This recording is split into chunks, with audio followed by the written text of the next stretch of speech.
Hey everyone, this week we're running an episode of the podcast Good Folks Doing Good Work, in which I am asked about branding in the coffee industry.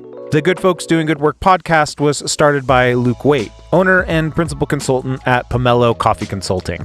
Luke is someone that I know through his positive engagement with the industry, and from my point of view, he is one of those good folks doing good work. With Pomelo, Luke's goal is to take his experience working in the coffee industry and help roasters achieve operational stability, allowing them to make a positive impact in the world. And on his podcast, Luke interviews folks throughout the coffee industry, highlighting their perspectives and positive contributions to this thing that we all love, coffee. So I hope you enjoy this episode, and if you want to know more about Luke and all he does, check out the links in the show notes for this episode. Also, look for his new book, The Owner's Manual, a guide to sustaining a coffee roaster. All right, on to the episode. Thanks for listening and enjoy. Well, today we're joined by Michael Weiser, who is the marketing team lead at Cat & Cloud. His background started in coffee as a barista, then he took a long-term shift into the production world in California before finding himself at Cat & Cloud. He's an award-winning interdisciplinary creative, which is what makes him a powerhouse in his current role. Having won the Sprudge Outstanding Design Achievement Award for print material in 2023, all the way from Santa Cruz, California, welcome to the Good Folks podcast, Michael. Hello. Hi. You make that sound way more than I think I look at it. So, well, I'm happy to have you. Yeah, I'm happy to be here. Well, I think part of the reason why I wanted to have you on is because the creative side of the industry is sort of behind a curtain. And there's a lot of really talented people that are doing the creative, doing the marketing, promoting brands that don't really get a whole lot of recognition. And so that's why I wanted to have you on, is to kind of hear some of your perspective, some of your approach, and hear how you approach some things. But before we do that, what's the first coffee you ever remember drinking? Okay, so I know this very specifically because in our orientation at Cat & Cloud, we talk about like in the coffee class, specifically when new team members are coming on, and we're doing them basically coffee class 101. We ask people, like, what's your first interaction with coffee? And for me, I remember it very specifically. When I was in middle school, when I was in junior high, my dad worked right next door. And after school, I would just walk over to his office and hang out and wait to go home. And so I would always end up going to the break room. They would always have free snacks. And I was one day just looking at the coffee pot and just went, all right, what is all of this like hype? Why is everyone talking about this? Like, or why is this such a thing? And so I grab a cup and I grab the pot and I pour just a little bit in. And then I go to take a sip just because I'm like, all right, whatever, let's see what this is. That was the coldest, oldest, most disgusting thing I think I have ever put in my mouth. I assumed that just because it was there, it was good. I have no clue what it was, where it was from, like when it was brewed, anything. And from there, it just was like, oh yeah, no, I don't know what that is, but I don't want it. So that was the first coffee that I ever had. And I think calling it coffee would be being generous. Sure. So that probably wasn't the most memorable, or I should say the most delicious cup of coffee, though it may have been the most memorable. Do you remember the most delicious? Memorable. So not to toot our own horn, I've gotten into this habit. Our admin space for Cat & Cloud is attached to our roastery, and we have a cafe right next door. So every morning when I go there, I will go grab a cup of coffee, and then I'll be drinking it. And after like a few sips or a few minutes, I'll realize that, oh, I want to keep drinking this. Like, I want to keep reaching for the cup and keep taking a sip. And so the habit that I got into was I would walk into the roastery, and it sounds kind of dumb. It sounds silly because I do it multiple times, but I would just walk in and be like, hey, good job, everyone. We make really good coffee here. I love it. You all do really good work. And I'm being a little silly with it, but at the same time, I mean it. And like, I really enjoy and have a consistent experience with the coffee that we make. And that's a testament to what we do. but at the same time, like it's just always memorable because it's always delicious because that's part of what we want. We want coffees that are sweet with clean flavors and a lasting finish, you know. Sure, you can talk about these geishas, like we have a geisha on our menu right now, and you can talk about all these wild different coffees, wild different processes, but honestly, the one that's the most delicious is the one that's consistently delicious. Ooh, say that again. We need to hear that. We need to hear that for the folks in the back. We had a geisha that came on our menu a few years ago, and I wanted to make this video about it. I wanted to be like trying to tell people what geishas are. It's not just this expensive coffee, you know. It's more than just a morning cup that you make. It's something to experience. The conversation around making the video came to be like, well, why are we talking about this? Why? It's like, yeah, geishas are cool, but what's really cool is the cup of coffee that you have all the time that is delicious all the time. Geishas are fun to experience. Right. But making something that's consistent and making something that's always there is more impactful to more people, because you have coffees that are out of reach for people just because of the wild processing and the costs that go into it and this, that, and the other. But then you can have the coffees that are awesome all the time that give people this reliable, consistent experience that some people depend on in the morning to get up. Totally. And that is more impactful than a wild coffee that you experience once and maybe get 8 ounces of. Yeah, I don't know. I that's why. So for me, my favorite coffees are just the ones that are consistent, which is why, like, for me, when I first started getting into drinking single origins, I would just get a bag indiscriminately and just like, I don't know anything about this, so I'm just going to grab this one. And the first ones that I realized that I consistently liked were from Guatemala. And I still to this day will go, oh, yeah, it's from Guatemala. I know I'm going to like it. I know it's going to have these different characteristics and I'm going to enjoy it. I don't know if that answered your question. I think that 100%. Went really round. No, I think it's something that we as an industry need to consider in this moment, because you get into coffee, you get excited about it. The things you start learning are, oh, there's processing, and oh, there's all these new processing methods, and there's these different ways that coffee can taste. And yeah, we forget that the coffee that is right in front of us is the one that we can also enjoy.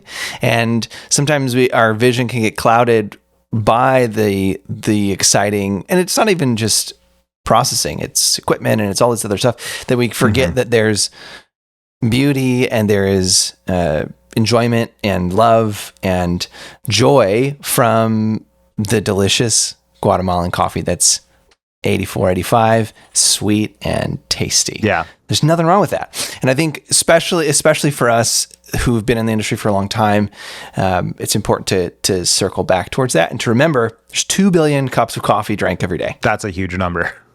Most of those are not some frou-frou processing. Most of those are just your standard cup of joe, and we can't forget that in specialty.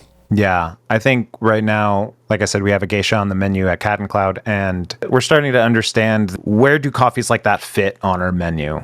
And we want to have an offering for everyone. And so it's not like all of our offering is going to be anaerobic co-ferments. It's not about having that, but there is a place for those things. Right. At the end of the day, we are a coffee company, so that kind of has to cater to all the different people that like coffee, from the person that wants to geek out about the specs, but also to the person that is going to work in the morning. Right. All of those people. And that's kind of why coffee is really cool, because all of those different people interact with the same thing.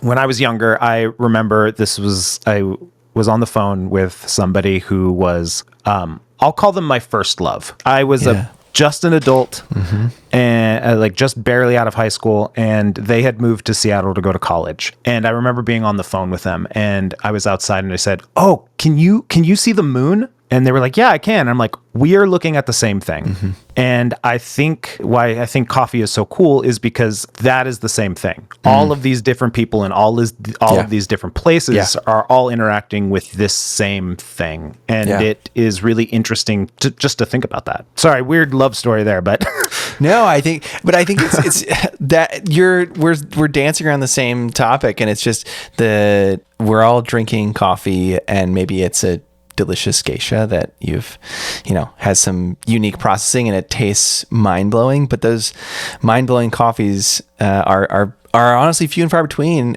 in the grand scheme of things. And both are important. Yeah. Both are coffee, and both are in some ways necessary to keep our attention and keep us excited about it. But most coffee roasters have this marketing dilemma where they ask themselves, am I marketing this product to another business, B2B, or am I marketing this product B2C to the end consumer? Both have dramatically different needs. So how do you conceptualize that when you're thinking about building a marketing plan for maybe a new coffee or a class that you're offering or something new that you're doing? How do you conceptualize those two audiences? Is there a hard line in the sand that you conceptualize your wholesale accounts versus your end consumers that are buying directly from you? Or is it a bit more muddy? I've worked on this mentality for a few years now, and it's been, I guess you could say, the mission for how I go about things with all of our stuff at Cat and Cloud. We have our partner program, we have wholesale partners, we have our social media, and all of the things we share with our guests who come in and choose to interact with us. And for me, the mentality is the same for both. I want to create things that are helpful, and that can be applied to both our wholesale partners who are running a business, who are just starting a business, who are just opening a cafe. And I want to create things that are helpful to a guest who are just trying to figure out what coffee they should pick. Somebody just came in, they don't know our coffee, they've never been in, and they're standing there for 5 minutes looking at the bags. Well, I can talk to them. I can help them figure out what to pick. I can also interact with a wholesale partner who is messaging us on Instagram being like, hey, can I come in and schedule a cupping? I think that applies for everyone who works for Cat and Cloud. Is we are trying to be helpful and hospitable to the people who engage with us however they are wanting to engage with us. They are starting their own business, and therefore they need answers for things. Well, we want to help them. We want to be hospitable. We want to show that hospitality to people because we think that is what can help move the needle forward for so many different people, for the industry, for others. We've seen it happen in our lives where people take the time to help and share and help us move forward. So we know what that can mean to people when that happens. It doesn't have to be these big things. It doesn't have to be, oh, you're just getting started, let's give you everything. It can be the small moments. Yeah. And that's kind of this core idea at the center of our company, where it is the small moments can make the biggest difference. That's why, a cafe can be so impactful. A consistent thing in the morning, a consistent cup of coffee, a consistent positive experience when you're on your way to work, that can add up to being this big, impactful thing in your life. Same way with a wholesale partner who's starting out a business, who feels the stress and feels that pressure of starting a business, and then us being able to answer one question that might not be a big thing to us, but to them was something that they've been hitting their head against a wall for the last month over. There's no real gatekeeping as far as that. It's not a matter of, oh, well, you're not going to, I don't know. We're just trying to be helpful, I think, is the way I look at those two things. And if you go with that mentality of trying to be helpful, it doesn't matter whether it's wholesale or whether it's guests. You're still trying to help them. They just have different needs. Well put. And there's two things you said. One, trying to build things that are helpful, because so much of the conversation for owners, because I interact with owners all the time, and what they're saying is, I feel kind of divided here. Like, my wholesale accounts need something, my retail customers need something different, my online buyers might need something slightly different as well, because maybe they don't even live in the same state. Maybe they live states away from you. Yeah. And so I really like the approach, instead of being like, how do we sell more things, to ask the question, how do we be more helpful for both of those conversations? Because that's how you make a difference in your buyers' lives, specifically for your accounts. I don't see enough coffee roasters thinking about their accounts and thinking about the questions that they have that they themselves can answer as roasters. You've been through this. You know how to dial in coffees. You know how to price out a menu. You end, hopefully, and if you have those answers, you're an asset. You're not just a vendor. You're an asset to your wholesale accounts. That's kind of something where I'm finding myself in a position of right now. We have several different partners that are wanting to do white labeling for some of our coffees, and they like that idea, but they're an even smaller company than we are. I mean, we're not necessarily a small business, but we're definitely a small company. I think you said this in my bio that you so eloquently wrote, but it's just, I have a lot of skills, and one of them is design to some degree. And one of the things that we use as an asset is, oh, hey, you want to white label things? Hey, we've got this guy on our team. He'll help you. It's, you need help? Okay, cool. We can help you do those things. It's not a matter, it's only a benefit to us to be helpful. It's only a benefit to anyone to be helpful. But we know that we're in the hospitality industry, and that doesn't end outside of the cafe doors. That's a mentality, that's a value that we have throughout everything we do. Hospitality doesn't end in the cafe. That's the takeaway. Yeah. You've had so much experience in the creative space working with established brands and brands that are new and maybe have very little recognition. Do you take a different approach in design and strategy for an established brand versus a net new company that you walk into? So backstory on me with Cat and Cloud is I knew Chris and Jared from before Cat and Cloud was the thing. I grew up in Santa Cruz. Verve opened in Santa Cruz, and it was right around the time when I was working in a second wave cafe. I was just getting into coffee, and somebody told me, oh, you have to go check out Verve. At the time, they made all of their pour overs using Chemexes, and like that, the renaissance of Chemex was happening at the time. And so I was just like, oh, great, I gotta go.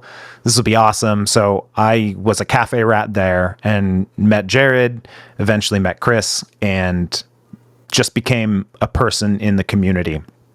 So much so when Verve started opening their multiple cafes in town, I was just like, you know what? I want to go be the first guest when they open. Like, I want to be first one in line. I want to be at the door. So I did it for all of them. I did it for their downtown location. I did it for their Seabright, which is their roastery location. And I did it for their 1010 location. So it's like all of their locations in town, I was the first one at the door. And so at the time, Chris and Jared had, moved on from Verve. But when I heard that they were coming back and opening their own shop, I was like, well, I'm going to be the first guest there. Like, that's going to happen. So sure enough, I was, and I just was a consistent patron there. Same thing for the rest of our locations. Aptos, first guest there.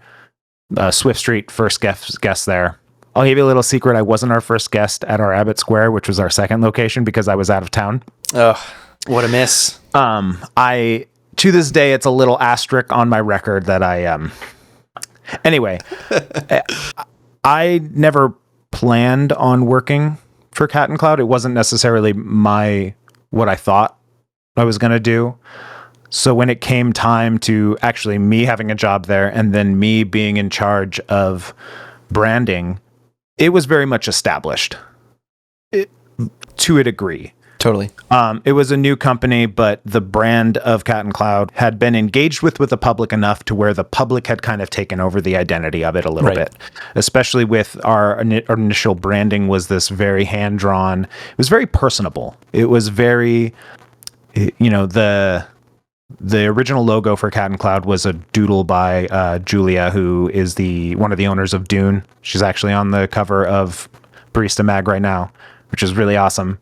And so it's fun to have that heritage in the original branding of the company. But it was a double-edged sword, because branding is more than just the design. It's more than just the typeface you use. It's more than just the colors you pick. Branding there's two sides of it. There is the promise that you make as a company, and that promise is shown in everything you do, everything you put out, every action you take. And then there is the perception of the guests coming in, how they see things, how those actions you take actually come across to them. And in the middle is where where those two things align is where your brand is. And where we were was in this very personable, very hand-drawn, really fun space. And there was already an establishment with people of like, that's what it is. And there was kind of this world of, oh, well, theirs is hand drawn, therefore I could do that. Therefore, what I can do is then the branding. And so there's this interesting level of like, okay, if I come in, now I'm responsible for this thing that I never intended to be, never thought I was going to be. That's a lot of pressure, especially as a fan first. How do I honor that? Basically, I'm not trying to tell everyone, hey, what you think the brand is wrong. I'm just trying to move it forward. So it's an established brand to the point of I have to honor what has already been done and what people already think it is, but I have to do it in a way that moves us forward. So basically, an established brand versus a new one is you have some baggage almost. You have this like you have this responsibility to those who are already there and already bought into what you're doing. Granted, they're not the owners of it, but they damn well sure are. Like they do play a huge part in it because they are the ones. They're the door swings that they make allow you to be there, and 100%. there is a responsibility to that. We have been slowly but surely putting in new menus into our cafes. When they opened, we just had these acrylic signs that had vinyl letters on them, and they're really beautiful. But when it came time to like updating food, updating prices, unfortunately, they weren't the easiest things to update.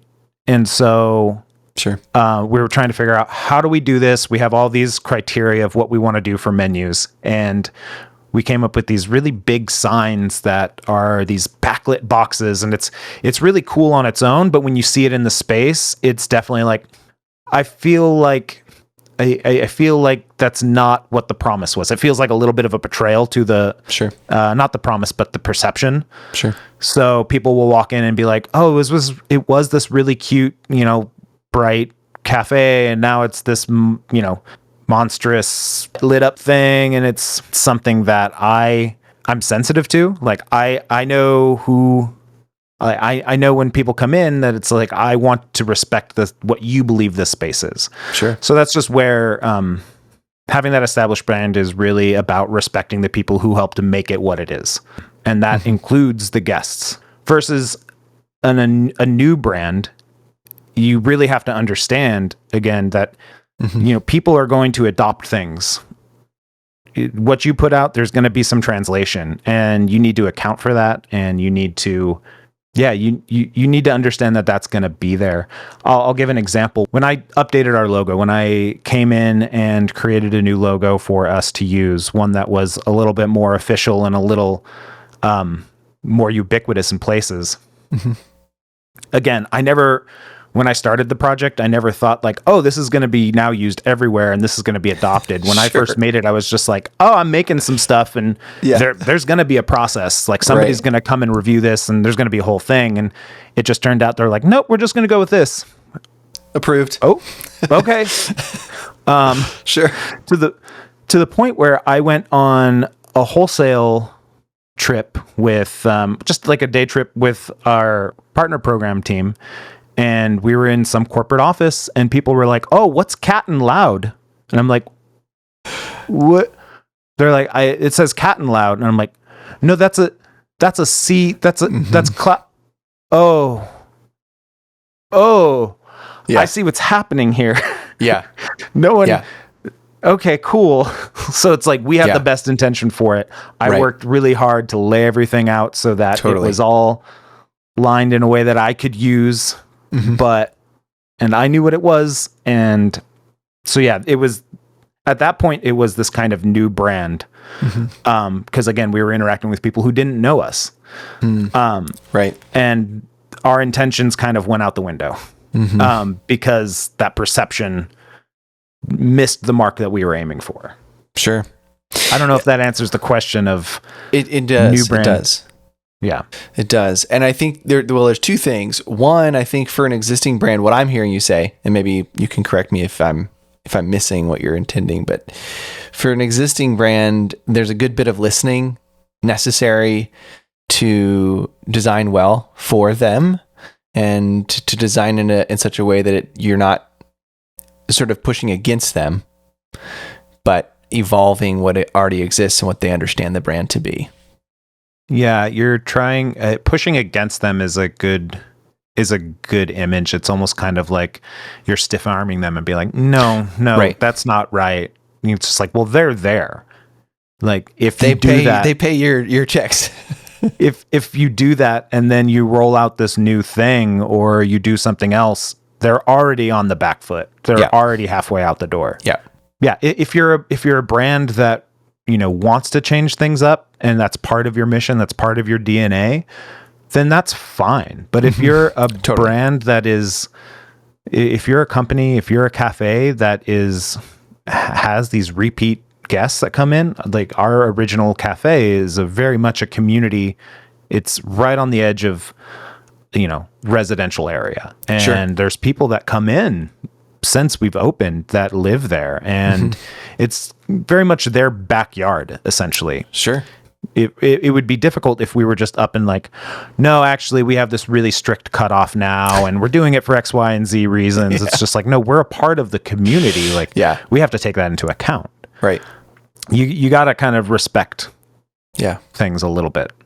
For the new brand, I really appreciate what you said about there's a good bit of translation. And I think it's probably true for existing brands too. But when you're bringing a new brand out, I loved how you put that into perspective of like what you are intending might not be what's picked up, might not be what's received. You can design in a bubble, but on the flip side, once it's in the public domain, they get to translate what they're understanding your brand to be. Yeah. Interesting. Yeah, it's this perception is a really interesting thing. Again, I'll use the example of the challenge I had when I was rebranding Cat and Cloud. Again, it's Cat and Cloud. That's the two softest, fuzziest things in the world. People hear that and they're like, they hear Cat and Cloud. They're like, oh, are you a cat cafe? Am I going to come in and get, cats and like pet my cats next to my coffee? And there's that perception based on the name alone. Like no branding, no images, no design. You just type out the names Cat and Cloud and what comes to mind. And so you already have one hand tied behind your back there for us. It's just it was a really interesting challenge to find that thin line of what we want to be, the promise we want to make, and the perception that people have. We got into this zone mostly with all of our design stuff, where everything was soft. Everything was this almost bubble gum. We had blue bags, and there was always this heritage of kind of blue and pink with the company. And people would take, again, going back to that hand-drawn nature, people would take that and be like, oh, Cat and Cloud is their logo. I can draw a cat. I can draw a cloud. Therefore, that is their logo. What do you mean? It's a hand-drawn logo of a cat and a cloud. It is what it is. And so I was just trying to respect that and create something that was very, we use a typeface now that is this very neutral hand-drawn typeface that has a lot of versatility to it. It's not any one. It's got just enough character to be interesting, not enough character to be fully recognizable, unless you're me and see it on packages inside of Target. Of course.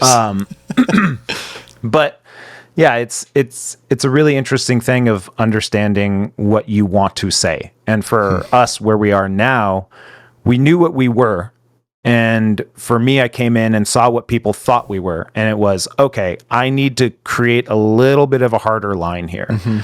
And it was a needle that got threaded very carefully. Yeah. So I think you've done a great job of caring for and honoring a brand that is just beloved across the nation and even outside of the country. And you've done a good job of listening. That's interesting to me because, like I said, I grew up here in Santa Cruz, and it is kind of a coffee bubble. Sure. We are putting out an episode of the Cat and Cloud podcast next week where Nick Trezulli from Fellow is being interviewed with Chris, and he talks about his backstory about him coming up in coffee. And his thing was he was out here visiting family, and a friend of his said, "Oh, you got to go check out Sightglass. It's this new cafe." And I was hearing that when he was recording at being, I have photos of myself in front of Sightglass when it was just a roll-up door and a coffee cart serving Verve. You were probably there on day one. I wasn't at that point yet. Okay. But it's just really interesting to hear that and be like, oh, wait, I was there for that. Oh, he roasted coffee at Devout. I went to Devout when they were a coffee cart too. Like, it's weird for me to think that this is normal for anyone else. I definitely feel like I'm a little bit in like this coffee bubble. Sure. So when I hear that other people know Cat and Cloud, I'm like, oh, how? How do you know us? Because I thought it was just, to me, it's just a small coffee shop. So I'm glad that I'm doing right by people who know us and love us. Yeah, of course. That's my perception. Again, perception versus promise. I'm glad I'm meeting the mark. Yes. So marketing is frankly a buzzy word, especially in coffee, and some folks kind of push against it in coffee. But what opportunity do you see in the marketing space that you're surprised other coffee roasters are not seizing onto? Yeah, marketing is a really buzzy word for sure. If you think about marketing, there's very much these traditional things that go along with it. Marketing is kind of an appendage to the sales team, it seems like. In my experience of learning traditional and understanding the traditional marketing things, it is very much of what's your funnel with customers, how many interactions is it taking for them to actually make a purchase, and all of these things that just attach to, again, sales versus the content side of things, which is the meat. It is again, for us, it's how are we being helpful? That is really what matters most. So for us, just being natural and sharing what is most valuable to us, that matters the most. Mm-hmm. For example, we're just starting to dabble in like paid advertisements. As I'm sure it is with other cafes and other roasters, the subscription service is probably the most lucrative thing you could be doing. Sure. And so for us, a lot of our engagement and a lot of our reach has been organic. Mm-hmm. So it's like you say, people nationwide love Cat and Cloud. Again, for me, I'm like, how? That's weird because we've just been doing whatever we do. We're not like trying to reach people. We're just putting stuff out there. Right. Now that we are starting to like, okay, well, what does it look like to specifically try to reach new people? What are we doing for these advertisements? Mm-hmm. And we're just talking about, okay, how can we talk about ourselves organically? How can we talk about what we do organically in the best way possible? Not because we think it's going to be this most beautiful campaign of advertisements, but it's just because, hey, we want to try and reach more people because we believe in what we put out, but also because we're there and it's an avenue to try.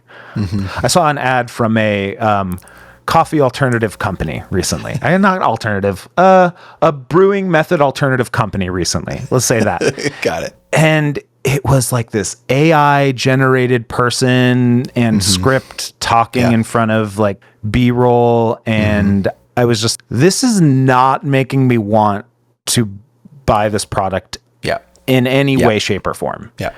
It's like, I get that this is probably a part of numbers and that traditional marketing approach, but the content is really betraying the product. Yeah. And so I think that is for us where we've been for marketing, where we're just trying to be true to ourselves and we're trying to be as close to that promise as a brand that we've made.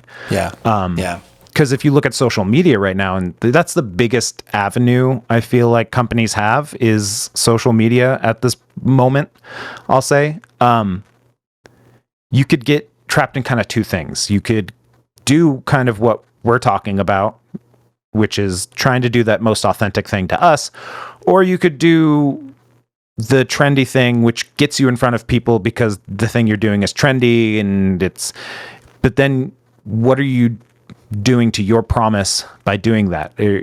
What are you saying? when you do that. So that's kind of how we look at what we are doing as far as quote unquote marketing. It's really just about engaging our promise as authentically as we can. And I don't know if there's some secret sauce for companies who are getting started of like, oh, you really need to jump on this. There isn't something that somebody hasn't tried, or somebody will try to jump in your emails and promise you about ROI, or like, these are the three things, these are the three different factors you have to move to get your web sales up. It's just like I can't tell you how many times I've gotten the same ad for somebody trying to sell me some access to some Google sheet. Totally. But if you're just authentic to yourself, being able to be that and be that consistently, once you have that down, you'll be able to then step into these other avenues, like, again, paid advertising, so that you can extend your reach. That, I think, is kind of the crucial point at the center of all of marketing. Sure, you can try a bunch of different things and throw stuff at the wall and see what sticks, but then you're kind of beholden to not your promise. And that, I think people can see through that BS a little bit, a lot of it. And so, yeah, I think currently right now, with tariffs hitting coffee and with all the different things right now locally, there's a big conversation around service fees and all these different things.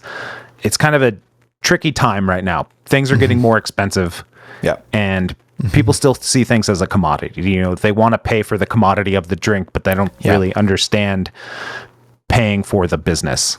And so that's why being authentic to your promise is the most reliable thing that you could do. The more you try to chase trends, you're not in control of, what you have to do. And if you make a promise of like, we're a neighborhood cafe that we're going to we're going to do our best to improve the community, but then you start doing things where you have to apply service fees because that's the way that the community does it, or you name it, something that is causing the industry to move, you start going back to different types of coffees, you start doing nothing but anaerobic coffees because that's what the industry you're in is a part of, but you're not paying attention to that original promise you made of, I'm helping out my local community. No matter how you market yourself, that's going to be noticed. And that betrayal is going to, betrayal's a strong word. It is in some ways. That will be noticed by the people who will come through your doors. So that's marketing from me. No, the reason I asked that question is because I thought that you would go that direction. I'm super aligned with that because I talk to folks all the time who are wanting a magic bullet, and the magic bullet doesn't exist. And everything that you have talked about, frankly, this entire conversation has been about identity, in my opinion, about determining what it is that you believe in. You've mentioned promise multiple times. What are the promises you're making to the people that buy your coffee, both wholesale and retail? And if you don't know what those two things are, then it doesn't really matter what marketing you do. Because it's going to feel like the AI ad that you saw for this company or that company, and it's not going to feel real. It's not going to connect.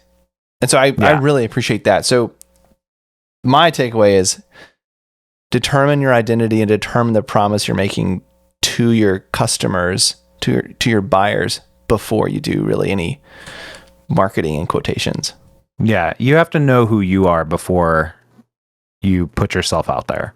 My career before this, I was in video production, and I was getting into a really niche area of color correction. And there was a local youth center in my hometown that was putting on like a video, a video editing movie week. And I found out about it. I'm like, I'd like to help.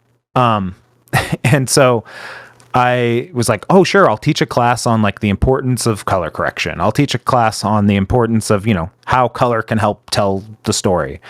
And so I put together this like 1-day curriculum for it and, went and taught it and did the best I could. And then the next year or later that year, I went to like this industry event and went to they have a bunch of different sessions where that I would usually go to and talk to the people who do this stuff. And I was telling one person who was teaching a class on color correction, I was like, oh yeah, I was trying to teach a class, and then I was trying to show them this one thing, and then I realized, oh wait, I don't know how I would do this. Shoot. And they said, yeah, you got to know how to do it before you teach it. And I was just like, oh, I feel so bad right now. And so it's the same thing where it's just like you got to know who you are before you try to promote it. And if you don't, then you're just you're not giving your guests, you're not giving the people you're trying to reach something, a good place to stand, a good solid thing to hold on to. I've been getting into swimming for exercise, and my partner, she's been in the pool ever since, for her entire life. And I still want the ledge. I still want to hold on to the gutter. And it's, I'm comfortable. I can swim, but having that ledge there, it still means a lot to me because it's like, okay, cool. I can count on this. I know what it means. And that is a symbol for companies, for how they talk about themselves. Mm-hmm. I'm working on a newsletter for us for this weekend, and I started writing out this whole thing. I had an idea for what I wanted the topic to be. I got like 5 paragraphs into it, and then the day ended, and I went back the next day, opened it up, and I'm like, what am I trying to say? What? Okay, so I started at the top. This is my thesis, and I wrote 2 sentences. I'm like, okay, that's the guiding light. I can hold on to this when I'm writing this thing, and I know what I'm going to be telling to people by writing this. So it's that same mentality for everything you do. Yeah. We're working on having a specific spot on our coffee menu for these, exotic coffees, I'll say. Mm-hmm. We like having them because they're a fun thing to experience, and that's kind of all at the moment. Not the moment. That's kind of all when it started. We're trying to say, oh yeah, we've got this geisha, we're going to do another one. And we're like, how do we talk about them? What is the thesis of us having these on the menu? We worked on this little document of like, oh, well, these mean this, this, and this. And then our director of coffee wrote all this up and it's like, this is what this program means. And then they gave it to us on the marketing department. And we were like, yeah, this isn't enough. Like, what does that mean? What does this mean? Where does this information come from? Like, there's a whole lot more that's here. I'm glad you've condensed it. I had this really funny moment. We had a planning meeting about these coffees, where Kira, she's on the marketing team with me. She met with Dulce, our director of coffee, and they went through the whole document. And then I took notes for it, and I had it like be summarized. And then the notes basically said what the original document said. And I'm like, great, we've come full circle. Not helpful. Well, it was, because it's like, cool, now at least we now know all the information to back this up. Sure. Like, it was there, it just wasn't said. Yeah. But now we know, and now we can talk to them. It's like, these are coffees that are, rare varietals or special unique processes or award winning. And it's just like, cool, now we know that those are the coffees that we're going to put into this slot, and this is how we talk about them. Like, hey, this 8-ounce bag of coffee is $42. Why? Oh, well, it's this rare varietal, or, oh, it's this really interesting process that takes, 4 extra weeks. It allows us to understand what we're saying before we say it. And that is true through everything that I think a company should do. It takes time, but that time will pay off. 100%. If you just take the time up front to understand what you're trying to say, you'll be able to say it more confidently, faster, and with more authority than if you just made it up on the spot. 100%. I think about this often. When I was a barista, there was these CBD chocolates that just like showed up in the cafe one day. This is like, I don't know, 8 or 9, 10 years ago, something like that. And none of us knew why they were here and why they were in our cafe and why we were selling them. We didn't have any other chocolates or sweet things besides pastries. They were very expensive, and we weren't told how to sell them. how to explain to the customer what they were. And this was again this was before weed was legal in Illinois. And so there was all of this education around it that I was like, why were we not told anything about this? And we sold 2 bars it was like 6 or 7 months we had them on our counter. We sold 2 bars. Yeah. And the reason why I bring up that story is that if we just had the information of to ask your question that you asked of your newsletter, what am I trying to say? If with this product, what am I trying to say with having this product? And also, why are we selling it? Yeah. We probably could have sold a shitload of CBD chocolate bars. If we knew. Because there was no other cafes that were doing that at the time. And we probably, if we would just have known. And so I want to credit you and Dulce and the rest of the team for going through that process of saying, what are we trying to say with these coffees? And frankly, with all of your products, you have to have that conversation. Yeah. We switched our pastry providers a year and a half ago. And in that time we had it, while we were doing that, we had this big rollout. We had this, it's silly because it's pastries, but at the same time it's pastries. Like some people come in, and my go-to when it was 2008 and I would go to Verve, my go-to in the afternoon was I would get a cappuccino and I would get a raspberry thumbprint cookie. Oof. And that was my go-to. Like, I'm like, so this is a great little afternoon treat. Yeah. I love it. And then they stopped serving the thumbprint cookies. And I'm like, I don't know what to get. I don't want a cappuccino. Yeah. It affected me. I mean, great. Yeah. It's a little treat at the end of the day. And how much should that really affect you? But at the same time, it was a little piece of joy that I would get in the afternoon. And so for us, it was, okay, well, we're changing something that is rather significant for some of our guests. We are experts in our craft, and understanding our offering is kind of important. Kind of important. People are coming to us with questions. And I just posted a reel about this the other day from our snippet from our podcast, but it's like saying no with confidence can actually be more beneficial, even though you might be giving somebody bad news. Yep. Oh yeah, we don't have those buckwheat scones anymore, but we've got these really awesome XYZ, fill in the blank. And understanding the menu and taking the time to roll it out was a huge benefit to our team, because they knew how to speak on it confidently, and they could answer all the questions from guests that maybe are a little frustrated that they don't have the original offerings. Yeah. But if you take the time to communicate what you're trying to communicate to those who need to understand how to communicate it, wow, that was a big sentence, it's going to be only beneficial. Yeah. I don't know. What were we talking about? Well, we were talking about, you had said you had written the newsletter. A newsletter, and you had said, you had the idea. And I'm really glad that you brought that up, because I do that all the time. I'll be super excited about something. I write it out and I close my computer for the day. And the next day I come back to it and I'm like, why was I so excited about this? I think I've missed the intention, and you have to kind of go back through and say, oh, that's what I was trying to say. Let's clarify that. For me, when I was writing it the whole time, I was like, I know I'm on the edge here of making sense. Like I know this is going to be bad, but I'm like in it right now. So let's just get it done. And so the next day I was just like, was it as bad as I thought?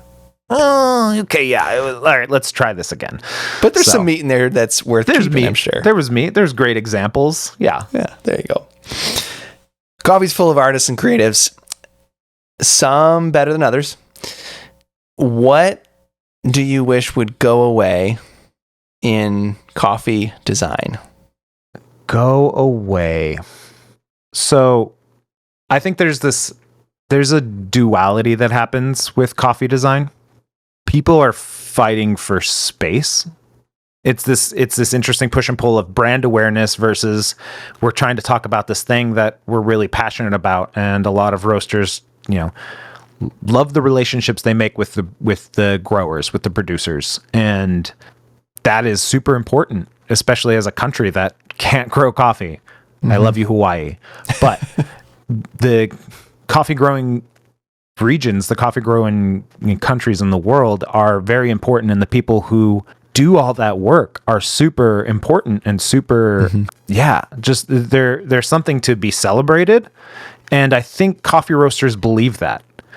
But then you look at packaging that is very design forward, and it's just like, oh, we're really loud and we're saying, we're putting ourselves front and center, and then it's, oh yeah, there's coffee information over here. It's just like, but we love our producers, and it's just like, oh, okay, what am I supposed to be looking at here? When I redesigned our bags, that was kind of this big question, because on our old packaging, we had in bigger letters, we had Colombia, or we had Honduras, and then in these smaller letters it was like Damian Chavez, and it's just like, but we love Damian Chavez, but Damian Chavez, and it's just like, well, what are we trying to promote here? What is the most important thing? And I'm not trying to say it needs to go away, but I think if people are trying to promote the producers, we should promote the producers. And having your logo be the biggest thing on the bag isn't necessarily the most important. Again, if you're talking about that consistent experience, people should be able to know it's your bag without having to see your logo. So if that's the case, why not make the thing that you think and you say is most important the most prevalent thing? Totally. Which is why when we redid our packaging, I was just like, well, wait, why isn't the producer's name the most important? Like, why isn't that the biggest? Why isn't that the loudest thing on the bag? In the cafes, we call a coffee by the producer's name, but on our old bags, the biggest thing was the country of origin. And so it's like, oh, can I get the Colombian? And on the rare occasion that we had two offerings from the same region, they'd be like, oh, well, which one? It's like, oh yeah. And not knowing. But now it's just like, great, I want the Damien and Wilson, which is a blend we have right now. Or it's like, I want the Carlos Pola. And so we're talking about these things that are the most important part of it. And it's just like, we're highlighting the producer's hard work. And it highlights the people who make it more, which I think is something that everybody in the coffee industry thinks is valuable. Sure. And thinks is important. So yeah, I follow all design stuff, and I just see what everyone's doing, and it just makes so little sense that your company's name is the biggest thing on there when it's the almost least important. When it comes to branding, there's always these classic, almost folklore stories where think about whoever invented the Coke bottle. They were saying, oh, I want a bottle that you can recognize even when it's broken on the ground. You'll see it, you'll know that is a Coke bottle. Like that's kind of some recognition that's impressive. Totally. And that kind of happened for me. I was walking through the grocery store parking lot, and I saw on the ground a little tag that I saw it and went, that is the tear top off of our bag. Somebody bought a bag of our coffee and ground it in the grocery store. And I know what that's from.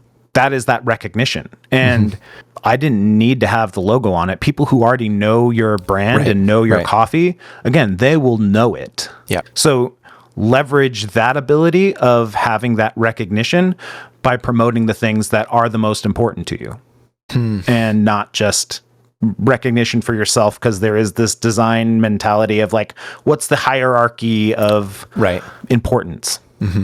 We're working on some of our bag systems, and in that was, okay, well, let's touch up some things. And our wholesale department was, let's just make the logo bigger. Yeah, we want more people to read it. Sure. We're going into businesses, big campuses over the hill. For us, over the hill means over to Silicon Valley. We're just on the other side of Silicon Valley. There's a hill, a mountain. There's a mountain that separates us, but we're right over there. So we go into a lot of businesses, and it's just like, they don't know who we are. So let's make it louder. Sure. And let's use it as marketing. Let's use it as for me, I'm just like, my entire life, my entire career life, it's always been like, let's make the logo bigger. And it's just like, that doesn't make your brand louder. Yeah. That doesn't get your brand in front of more people. Yep. It's going back to that thought of, what is the thing that you most importantly want to talk about? So again, the trend of really small information about what you're actually drinking, is that the best use of the platform we have for the people we are promoting and the people that we are, what's the word I'm looking for? Is that the best way for us to use the platform we have to highlight the people that we are? wow, I had the word and then I didn't have the word. That's all right. You get what I'm saying though, right? I get what you're saying. Yeah.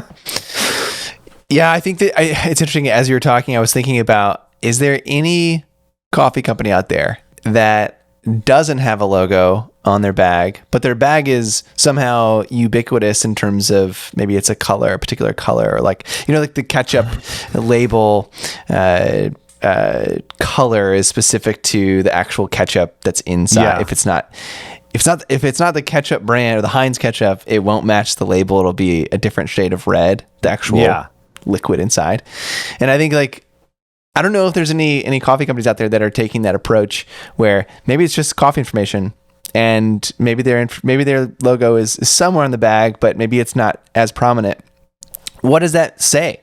What are you communicating when you don't have a massive logo? What are you saying to your wholesale accounts? What are you saying to your retail buyers? You're saying something. You're saying something. I guess it depends on the conversation you have around that. Like if somebody asks, I don't think how many people, there's a lot of small intentions with the design on our bag specifically. Like when I was redesigning them, talking about going back to the conversation about branding and your promise that you have,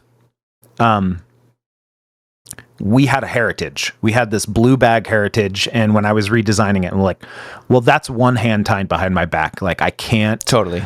Like I have to respect that because people love our blue bags and it's an icon in and of itself. So it's like, okay, I have to respect that. But how do we make things that are more helpful, more useful, and allow us to do our job better? And then I learned about our heritage of, when we were originally planning, we were talking about having, a pink bag. And it was just like, okay, so there is that blue and pink, back to that mentality there. Yeah. And so I'm like, how can I leverage that? I'm like, okay, blue bags for our house coffees. And it was this mentality of blue ends up representing us. It ends up representing Cat and Cloud. So all the coffees that we have consistently that we have put a specific intention to, not that we don't put intention to all of our single origins on the menu, but it's just like, we have a purpose for this blend or this thing. Those go in a blue bag, and it's not that we go out and say it every time. Like when we say to a guest, like, oh, all the blue bags mean this. We don't say that, but at the same time, there is that intention. And then all the bags that have pink on them, those are all single origins because pink represents coffee. And so there is this unspoken thing there, and it's really funny when people finally recognize that. They're like, wait, why are some bags pink? And I'm like, oh, let me tell you. And they're like, there's purpose. And then there's even an extra layer on top of that where the producers' names, they all have different colors based on the regions. So it's like, if you like African coffees, you want the purple label. Or if you like Central American coffees, you want the yellow label, or there's green for South America. We also have a red for Asian coffees. We don't have a ton of them, but it gets, we have them. And there are these cues. Again, it goes into guests can recognize your bags without having to have your branding huge. It's just a matter of knowing what you want to say, having that intention with the design, and being able to speak to it. So again, people can hang on to it to where a guest that comes in and it's, the first of the month in our cafes, we have a first Friday sale where coffee is, I think 20% off in our cafes. Cool. So people come in and get stocked up, and if they know, I go in and I get the bag with this maroon label, it's just like, you can see it from across the room and not have to like wonder where it is. It's just like, I'm looking for a blue bag. Oh, it's this one with this, maroon label. Great. I'm going to get it. Yeah. And it's a small thing, but it helps your guests in the morning. Yeah. And I have no way of backing that up. I haven't talked to any of our guests to be like, is it easier for you to get coffee off the shelf? Like I haven't done that, but I've put that intention in there. So if one person says yes to that, then I'm happy. So like to other people who are trying to understand if they're working on their packaging and it what are you trying to say with it? is it all about an aesthetic and is it all just a vibe? That's fine. If that's who you are, then that's totally fine. I love seeing coffee companies that are just 100% like pure fun. Like it's totally cool. But I just want to know that that's actually what they're saying. But because if they do say, if they do give me that experience, but then they're trying to promise something else, then it's just like, well, I'm a little confused here now. Yeah. So yeah, I think having a big logo or having a small logo, it just, that's part of the promise that you're making, and just communicate the rest of it clearly. Yeah. I love that. And I'm a little jealous of the pink color because I'm sure you read the research on pink making coffee taste more delicious. I think pink is, there's some sort of, there was some research done not too long ago, and pink, if the vessel is pink, it makes the perceived sweetness is increased. I could be getting the data or the research wrong, but I believe it's something to do with sweetness and pink as a color. And yeah, so I didn't know if it was that intentional. No, the pink literally came from we had that. It was kind of this part of the branding. Pink was in our lexicon of colors because we did have this kind of soft brand, and it is loud. It's not like the quiet, soft, supple pink. It is more of like a cotton candy and bubblegum are the words that are one end of our spectrum that we don't like to get too close to. But people end up putting on us. Totally. And so it was part of our heritage. Again, when Chris, Jared, and Charles, when they were originally starting the company, they were thinking, oh, well, do we do a pink bag? Like that would be loud. That would be something that would jump off the shelves. And they didn't, ended up going with like, I think it was seafoam green or something specific. It was I have one tucked away, but, and so I knew that was there and I was like, okay, well, let's do that. We're at a point now where we can do something more. So let's actually include a pink bag. Like that would be fun. And when I was planning it, it was really funny because I laid out all of our house coffees when I was doing mock-ups and stuff, like all of our house coffees. And then I would do one single origin. So it'd be like this really nice sea of blue bags and then one pop of pink. And I'm like, oh, great. This is going to look so good. And then we got them in the cafes, and in the cafes, we do have a bunch of our house coffees, but we have a lot of single origins. And so the most thing you see in the cafes now are pink bags. And I'm just like, oh, I didn't think about that. Totally. Like now it feels like I have just completely betrayed that blue bag, and it's not, now it's all just pink. And I'm like, oops. But the intention is still there. 100%. But no, it was more just being true to us and not trying to, wasn't trying to manipulate anybody. It was just trying to, again, be as true as I could to who we were and who we wanted to be. And part of that is this fun, loud, confident coffee company. Yeah. It's very cool. Yeah. We always close by asking what are one or two, maybe three books that have been formative for you. Could be personal, could be business, could be design. Any formative books on your journey? Man, I got to tell you, I think I'm just starting to understand that I have some form of ADD, as I'm sure everybody my age is probably starting to realize about themselves. We're starting to sort that out. For me, reading has never been something that I do a lot of, only because I struggle with it. Yeah, of course. My attention, and I can make myself do it. I have like 3 books that are technically started, but physically reading books is not the thing that I do the most of. And as I say this now, I'm thinking through like, wait, what's in your Audible library right now, Michael? Yeah, you can listen to it. Just because you read word for word doesn't mean it doesn't count. Yeah. No. Now I'm starting to rethink this. I'm gonna open up Audible and see what I have. Bear with me. I apologize. You're good. Take your time. And I share this with my partner, so I'm gonna have to dig through some stuff. Okay. Oh, how big things get done. That was a good one that I started. Haven't finished it, but it talks about these. It backs up that concept of planning is going to help you in the long run, and the things that takes to do big things can also help small things. And 100%. Yeah, that mentality of planning and taking the time ahead of time can help you in the long run. For example, and it's something that I just completely believe in. For me personally, and this is less about books, but that book helps support this idea. For me, I live in a world where I believe anything is possible. I think that almost anything could get made.